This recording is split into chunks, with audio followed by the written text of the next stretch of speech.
Bonjour à tous, c'est Mathilde, je suis ravie de vous retrouver aujourd'hui dans un nouvel épisode de mon podcast Mentally Stable.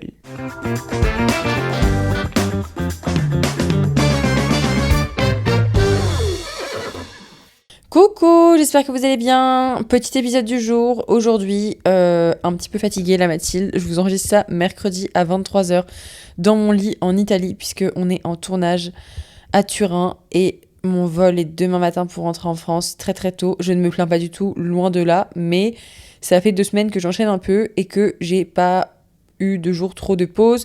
On était en concours avec les chevaux, là je repars, après je vais à Saumur, après je vais à Paris, après je vais à Tours, après je vais à Rouen et voilà, c'est après en Bretagne. C'est quand que ça s'arrête, je ne sais pas.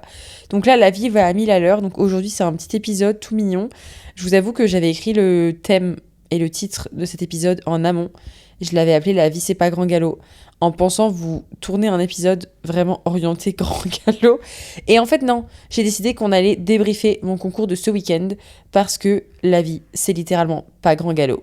Alors, si vous me suivez sur Instagram, sur mon perso, vous avez peut-être vu que j'ai été en compétition avec mes chevaux de dressage, GQ pour les intimes et Calici.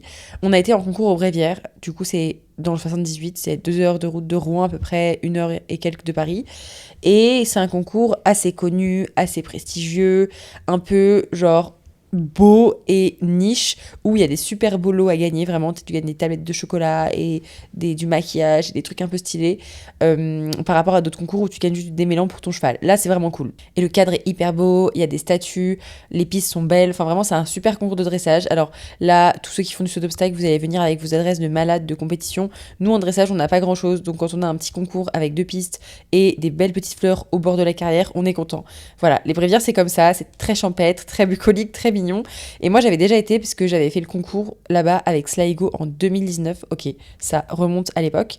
Et à l'époque j'avais déjà pas de résultat parce que je sortais en compétition avec Sligo en amateur 3 préliminaire et grand prix. Donc en gros pour situer ça auprès des gens qui connaissent pas ce que c'est, qu'est-ce qui se passe dehors là? Il y a un incendie ou c'est les flics? C'est quoi là, cette cohue dans la rue? Bref, je sais pas ce que font les Italiens dans la rue, mais là il y a du bazar, il y a du bruit. J'étais donc en compétition il y a quelques années avec Sligo, il y a 7 ans très précisément, et c'est là où j'ai fait mes derniers concours avec lui parce qu'après j'ai passé mon bac, et d'ailleurs je passais le bac de SVT en plein milieu des Bréviaires, genre j'étais vraiment en train de réviser sur ma botte de foin devant mon box, et j'ai pas eu si j'ai eu une bonne note, je crois j'ai eu 16, peut-être moins, 15, j'en sais rien.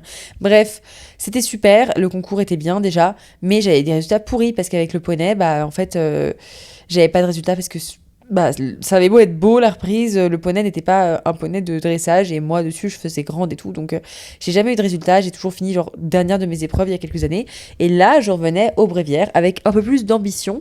Ah oui, parce qu'il faut sachez que c'est un concours où il y a quand même de la concurrence, genre il y a un peu tout le monde qui vient, les frais d'engagement sont pas donnés je crois, ou les box non plus, bref c'est un concours qui est un peu coté, donc les gens qui sont assez bons à ce niveau, enfin de tous les niveaux, viennent et s'engagent. C'est pas un petit concours régional, c'est quand même un concours où les gens de plein de régions, vu que c'est près de Paris, c'est assez central, il y a les gens de Normandie, de Touraine, peut-être de l'Est de Paris qui viennent, donc il y a quand même du monde et il y a de la concurrence sur les épreuves, c'est pas genre le petit concours du coin.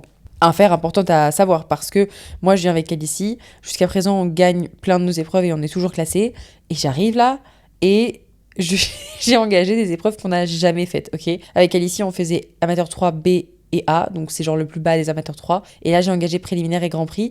Donc pour, à nouveau, ceux qui connaissent pas, c'est exactement ce que je faisais avec Sligo il y a 7 ans. Avec Calici, je l'ai jamais déroulé. Et c'est des éléments techniques qui sont pas si évidents, qui nécessitent d'avoir au moins un galop 6-7. Mais si le cheval sait le faire, c'est pas si compliqué. Juste moi, ma jument, elle sait pas le faire. Et on a engagé en se disant, pas si grave, écoutez, on va y arriver. Et c'est là que j'en arrive au fait que la vie, c'est pas grand galop. Genre, tu peux pas arriver à la compétition et dérouler un truc tip-top sans avoir répété quoi. Et moi je suis arrivée avec ces épreuves là parce qu'en fait il y avait que ça, j'avais pas d'autres trucs à mon niveau, il y avait pas plus bas comme niveau, il y avait pas de l'amateur 2B, enfin bref, si vous faites du dressage vous voyez ce que je veux dire, mais il y avait pas un niveau plus facile pour moi dans les mouvements, et du coup le seul qui était accessible c'était ça. Et du coup j'engage ça et j'y vais, je serre les fesses et c'est parti. Et premier jour on sort je crois 6ème de l'épreuve, premier non classé, écoutez ça arrive même au meilleur. J'aurais pu gagner 10 euros et un petit cadeau et je ne les ai pas eu. Ah non, le premier jour je crois on est classé, deuxième jour on n'est pas classé, troisième jour c'était de pire en pire, d'accord, j'ai commencé à 64, non 65, deuxième jour 64, troisième jour 63. Donc ça c'est mes notes, voilà, ça c'est mes notes, vous voyez. Et le but en dressage c'est d'avoir le plus de points. Donc autant vous dire que j'ai été à reculons pendant ces 3 jours, donc c'était quand même pas fameux. À part ça, c'était quand même pas mal, la jument était bien, mais bon, on n'a pas ramené la coupe à la maison, si je puis me permettre. Avec GQ, mon deuxième cheval qui a 5 ans, avec lui c'était super, on a eu 74 et 77%, je crois, donc vraiment bien. Après, pareil en classement, pas exceptionnel, mais vu que c'est des épreuves jeunes chevaux, c'est pas les mêmes objectifs, c'est vraiment plus... le but c'est plus de concourir pour toi-même et d'avoir des bons points. Donc ça c'est le récap de ce petit concours, ce week-end, très agréable, très sympathique. Il a fait un petit peu chaud, je sais pas si vous avez passé un bon week-end, mais tout ce que j'ai retenu c'est que il y a des juges qui mettent des notes pas tip top. Je trouve que c'est pas hyper fair et c'est là que le dressage parfois m'embête. C'est que parfois t'as des notes qui valent pas la note, enfin qui valent pas la presta quoi. Alors qu'en jumping ça tombe ou ça tombe pas.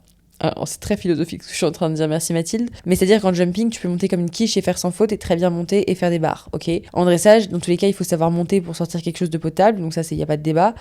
Mais c'est unfair parce que ça relève d'un jugement humain. Et donc, il suffit que le juge aime pas ton cheval, aime pas l'élevage, aime pas, peu importe. Il peut te mettre des moins bonnes notes. Alors, évidemment, c'est pas le cas tout le temps. Évidemment, la fédération, je crois, régule tout ça. Il y a des organisations, des juges et tout. Mais entre ce qu'ils disent et ce qu'ils font, il y a un gap, tu vois.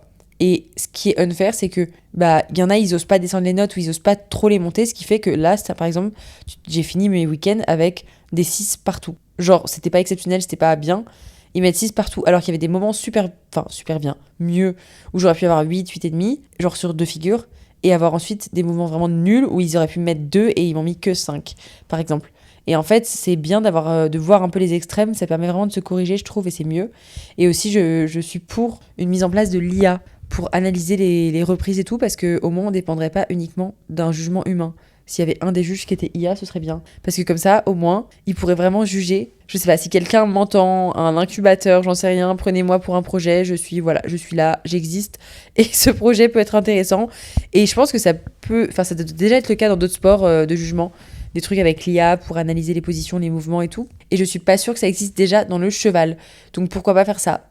Bref, le week-end était bien. Il y a eu des chevaux qui se sont enfuis dans les écuries. Il y a eu quoi d'autre ? Il y a eu des drames. Il y a des gens qui se sont fait gronder derrière les camions.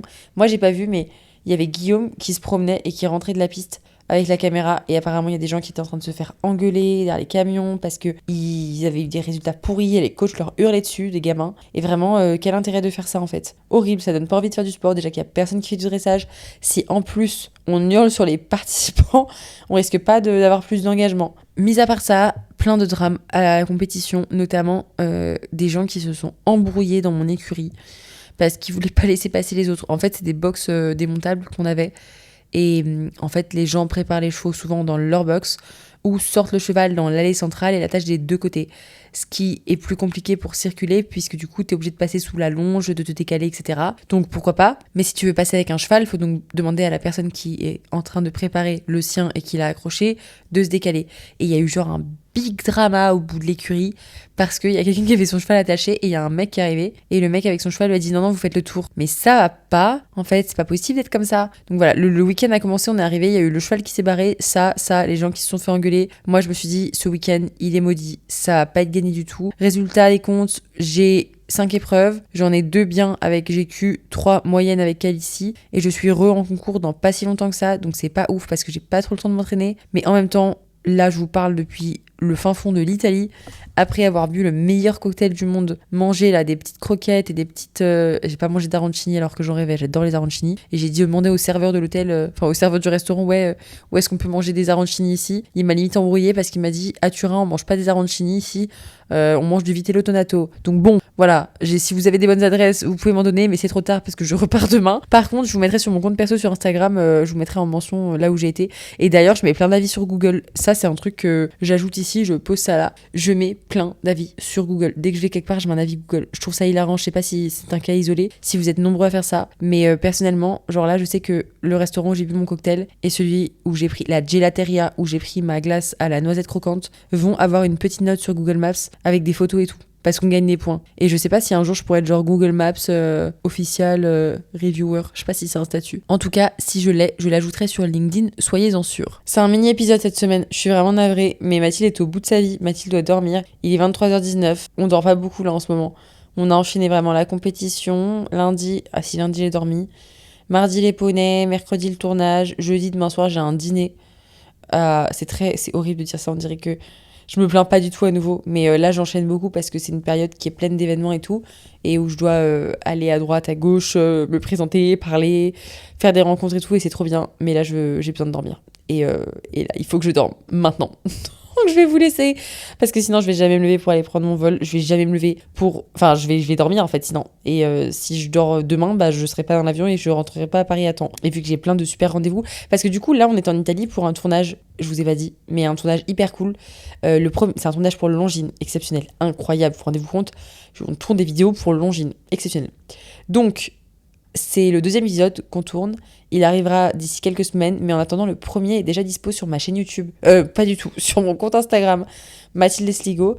C'est une petite série de réels qu'on vous prépare avec Longines en amont des championnats du monde. Donc voilà, si un jour on m'avait dit que je ferais une petite vidéo avec Longines, enfin des petites vidéos, j'y aurais pas cru. Donc si vous n'avez pas encore vu, n'hésitez pas à aller jeter un coup d'œil. Et en attendant, on peut aussi aller s'abonner au compte Instagram de Mentally Stable. C'est mentalystable.podcast. Et je crois que c'est à peu près tout ce que je vous ai dit.